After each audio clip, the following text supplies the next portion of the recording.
সেই দিন কি ছিল ইতু পুজোর লাস্ট দিন, মানে হচ্ছে শেষের দিন। আর শেষের দিন পুজো করেছিলাম আমি। দেখো তো কিরম করে সাজানো হয়েছে, ঘটগুলো ভালো হয়েছে। আর সেই দিন কি তো ওই গোবিন্দভোগ চালের ভাত খেতে হয়, ওই ঘুটা সেদ্ধ ওইরকম ধরনের খাবার খেতে হয়।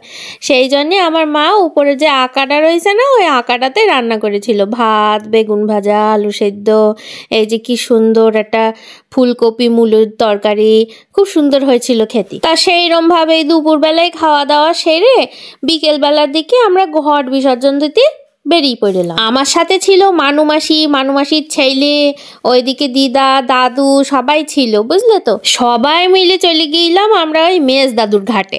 মেজ দাদুর ঘাটে একটা বিরাট নৌকা আছে। মেজ দাদু তো আমাদেরকে ওই নৌকা করেই নিয়ে যায়। নিয়ে গিয়ে তো আমরা দেখি, এই দেখো এইখানে দাদু আবার বলছে হরে কৃষ্ণ বলছে। দিয়ে এই যে দাদু মাথার উপরে গামলাটা নিয়ে নিল, ওই ঘটের গামলিটা আর কি, দিয়ে আমরা রওনা দিলাম।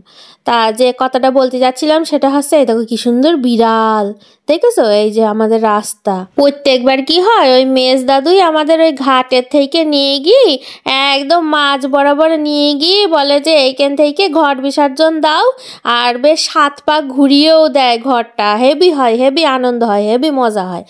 তা এইবার আর তা হবে না, বুঝলে তো। কেন বলো দিনি? কারণ ওই মেজ দাদুর আবার বিরাট শরীর খারাপ করেছে। তা আমরা তো ভেবেলাম গিয়ে ওই নৌকার উপর উঠবো, ওখান থেকেই এই গামলিটা ধরে 7 পাক দেবো, দিয়ে ঘট বিসর্জন দিয়েই দেবো।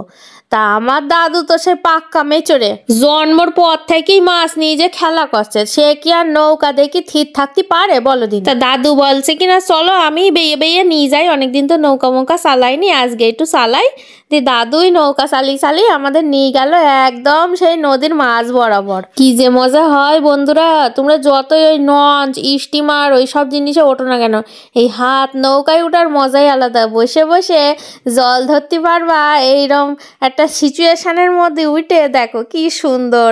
দেখেছো আমাদের দাদু কিরম সুন্দর নৌকো চালায়? এই দেখো, দেখেছো কত সুন্দর মাছ ধরার জাল বান্ধা রয়েছে এইখানে। ওই পাড়ের দিকে আবার দেখো ওই যে বউগুনু মেয়েগুনু সব ঘট ভাসান দিতে এইছে, ওইরা আবার ঘট ভাসান দিচ্ছে। আবার ওই পাড়েও সব দেখছি ঘট ভাসান দিতে আসছে এক এক করে। ওইদিকে কি সুন্দর ব্রিজটা দেখা যাচ্ছে, দেখেছো? কত সুন্দর দৃশ্য, তোমাদের আর কি বলবো। ছোট থেকে তো সেই এই জলের মধ্যেই মানুষ গো বন্ধুরা। এই দাদুর বাড়ি ছিল এই জলের ধারে, বুঝলে তো। এই ঘাটের ধারেই আমাদের মানুষ হয়েছি আমরা সবাই। তো ভাই যদিও ছোট ছিল তখন ভাই মানুষ হয়নি, আমি তো পুরো এই ঘাটের ধারেই মানুষ বলতে গেলে। তা মাঝে মধ্যেই যখন স্বপ্ন দেখি না বন্ধুরা, তখন ওই বড় মামা যে এখন বড় বাড়ি করেছে, ওই বাড়ির বলো স্বপ্ন আসে না। আসে সেই এই দাদুর এই ছোট কুড়ে ঘর যেটা ছিল মাটির ঘর, সেই বাড়িটাই কিন্তু মামার বাড়ির স্বপ্নে আসে। তা যাই হোক, তোমাদের সাথে অনেক গল্প করলাম। এই যে এইবার কিন্তু আমি ওই 7 পাক মতন ঘুরিয়ে ঘরটা বিসর্জন দিয়ে দিলাম। এইদিকে দাদু জলের মধ্যে ঝুঁকে ওই মামবাড়ির যে ঘটগুলো ছিল সেইগুলো ভাসান দিয়ে দিল। 1 মাস ঘটগুলো ছিল গো বন্ধুরা, কি মন খারাপ যে লাগছে।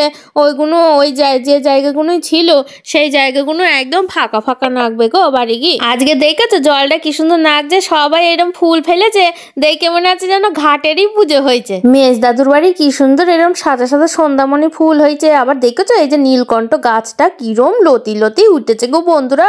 আবার এই দেখো ওপরে কি সুন্দর পুঁই মিচুরি হইয়াছে, কি দারুণ লাগছে দেখতে। এই দেখেছো থুকায় একেবারে। এই যে জমিটা দেখাচ্ছি এইখানেই আমি ছোটবেলাতে মানুষ হয়েছি। এইখানে সব গাছপালাগুলো দাদুই লাগিয়ে রেখেছে। এখন তো সে আর মাটির বাড়ি নেই, তোমাদের আর কি দেখাবো। এইখানে দেখো বাচ্চারা কি সুন্দর খেলা করছে। ওদের খেলা দেখে ছোটবেলার সেই কিত কিত খেলার কথা মনে করতে করতে আমি বাড়ির দিকে রওনা দিলাম।